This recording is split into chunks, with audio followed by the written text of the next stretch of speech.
Salut à tous, une fois n'est pas coutume, aujourd'hui nous allons parler d'un film de super-héros.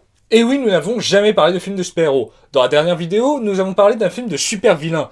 Même si ouais, le scénariste a oublié la moitié du film et les a pris pour des héros. Et Deadpool n'est pas un super-héros, mais un anti-héros. Parlons de Doctor Strange, nouvel opus de l'univers cinématographique Marvel, qui contient déjà... Il y a combien de films dans cette saga 1, 2, 3, 4, 5, 6, 7, 8, 9, 10, 11, 12... Captain America Civil War est donc le 13e film de la saga. Tu veux que je compte aussi les séries ou pas? Non, c'est bon. Doctor Strange est donc le 14e film de la saga, mais il nous contera les aventures d'un tout nouveau héros, interprété par Benedict Cumberbatch, que tout le monde kiffe, entouré par plein d'autres personnages incarnés par un casting 5 étoiles. Le tout réalisé par Scott Derrickson, un réalisateur habitué aux films d'horreur. Mais aujourd'hui, on va se concentrer sur le compositeur des musiques du film, et après on vous parlera très rapidement du directeur de la photographie. Les musiques sont composées par Michael Giacchino. Bon, déjà il a de la chance, car si ces musiques ne sont pas mémorables, on ne pourra pas le critiquer en le comparant avec les autres musiques de l'univers cinématographique Marvel. Parce qu'à 2 ou 3 exceptions près, y a pas vraiment de musique marquante dans le MCU. Mais ne perdons pas de temps à parler de toute la saga, ça prendra au moins 30 minutes. Pour la phase 1. Allez, c'est parti! Michael Giacchino commença sa carrière en 1995 dans le domaine du jeu vidéo.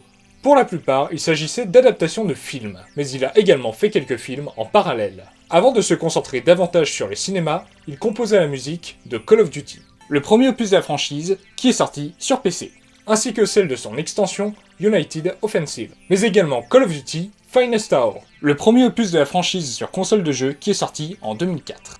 Il a continué à composer des musiques de jeux vidéo, mais il s'est plutôt consacré au cinéma et un peu aux séries. Dès 2001, il devient le compositeur de la série Alias de J.J. Abrams.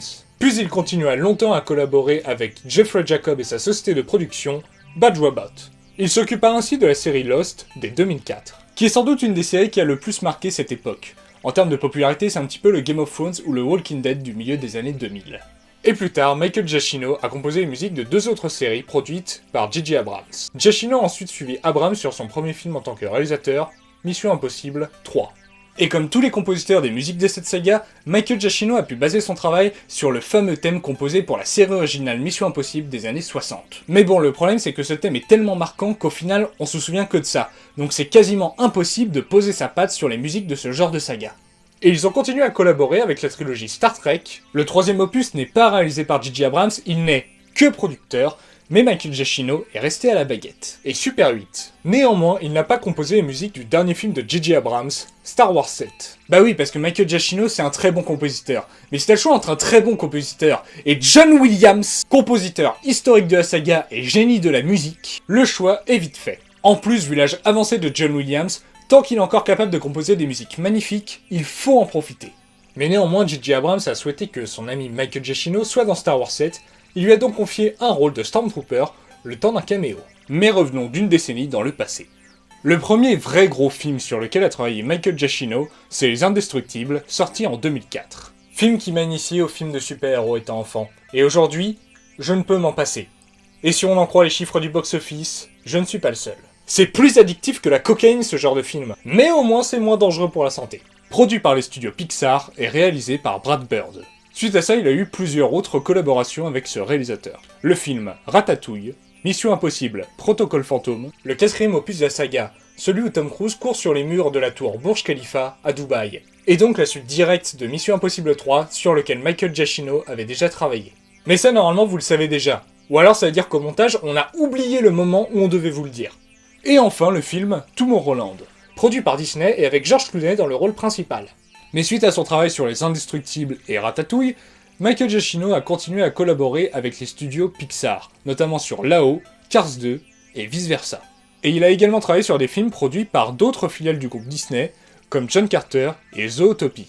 Et bien sûr, Doctor Strange. Et au passage, il a également collaboré à 2 reprises avec les Wachowski, sur Speed Racer et Jupiter Ascending. Et il a également composé les musiques de 2 films de Matt Reeves, notamment La planète des singes, L'Affrontement. Je déteste le titre français de ce film car il est à l'opposé de ce que raconte le film. Mais ce film, je l'adore vraiment. Bon, je suis sans doute biaisé parce que j'adore Andy Serkis qui joue César. Mais vraiment, le film est bien. Et surtout, cette musique! Une excellente musique de blockbuster, avec un mélange d'instruments d'orchestre classique et d'instruments aux sonorités plus tribales qui collent parfaitement au film. Voilà, en gros, je suis amoureux de ce film et de sa musique. Et donc, comme je vous l'ai dit, Michael Giacchino va composer la musique de Doctor Strange. Et d'ailleurs, on a profité pour écrire la musique du tout nouveau logo de Marvel Studios, que l'on verra en intro de Doctor Strange et qui a été dévoilé à la Comic-Con de San Diego en juillet dernier.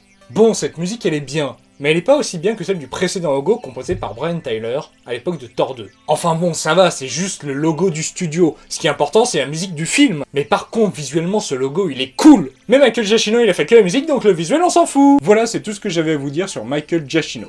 Maintenant, j'aimerais beaucoup vous parler du directeur de la photographie de Doctor Strange.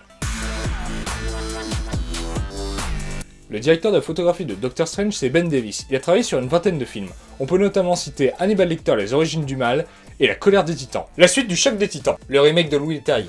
Un film avec des images ultra esthétisées, de la baston et beaucoup d'effets visuels. Donc c'est une qualité pour travailler sur un film comme Doctor Strange.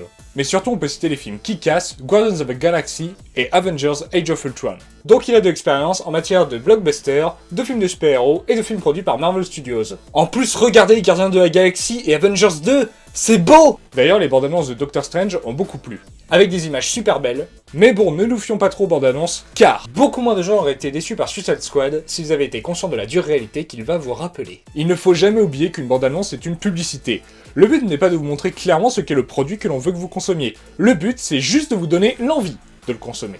Au final, entre son directeur de la photographie, son compositeur des musiques et sa société de production, même si les studios Marvel ont beaucoup de détracteurs, nous, on trouve qu'ils font du bon boulot. Doctor Strange nous a l'air très prometteur. But obviously it can't be as good as my movie was. You're not mad cause I'm trying again to denigrate other movies? Non, j'ai pas envie de m'énerver. Oh why? Cause you really think my movie is the best superhero movie ever? Non, je veux pas m'énerver parce qu'on va encore en venir en main, et étrangement, j'ai pas très envie de me faire tabasser. Oh okay, you're really a fucking pussy. Non mais sérieux, tu veux pas me lâcher 5 minutes? En plus, on a été super sympa. On a bien dit en intro que tu n'es pas un super-héros, mais un anti-héros. Oh thank you! Yeah, maybe it's bad to always be trying to kill you. Donc c'est bon, on peut faire la paix? Yes! Parfait. Psych! Ah, that's so good. Nah, I'm touching myself. Non mais tu fais pas ça sur moi! Ah, you're really not funny, bitch!